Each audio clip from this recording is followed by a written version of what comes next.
Now that our motherboard is installed, we are ready to install our CPU. This is a Pentium 3 processor, and it comes with its active heatsink cooled by a fan. The heatsink comes with 4 legs, for which the Pentium 3 cartridge provides the locking receptacles. I put the actual heatsink into place by pressing the 4 legs through the card. This goes very smoothly and fits perfectly. Other CPUs like the Pentium 2 or the Celeron SEC come with different mounting provisions for their heatsinks, but the installation process is very similar. Make sure that you get the orientation right the first time, because the heatsink is very difficult to remove once installed. After you place the 4 legs through the card, use some force to compress the backing plate springs enough to lock on.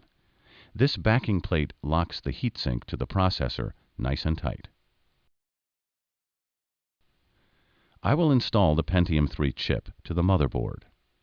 These 2 brackets will hold the chip in place.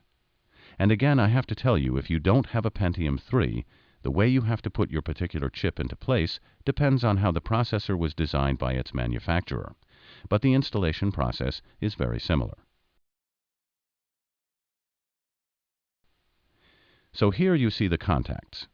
They have to go into the socket, and this little notch has to fit into the socket.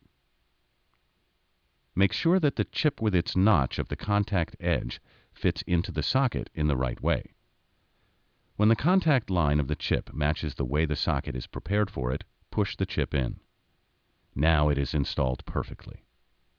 Make sure you install your processor like this. This is the connector from the heatsink fan.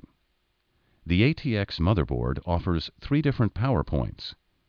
This connector has to plug in with this red 3-pin head that is located between the DIMM banks and the slot 1 connector.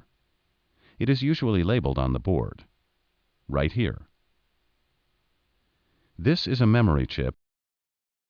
You can see it has 2 notches in the contact edge. There is only one way to fit the DIMMs into the banks. You have to match the notches to the 2 blocking pins of the sockets before you can put them in. Also, the banks have numbers you have to follow to fill up. Start with the socket number 1 for the first memory chip.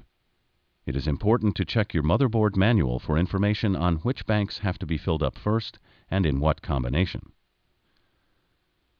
When you have chosen the right socket for your DIMM, lower the white thumb tabs on either side of the DIMM socket and then insert the chip into the socket. All right. Make sure it fits nice and tight.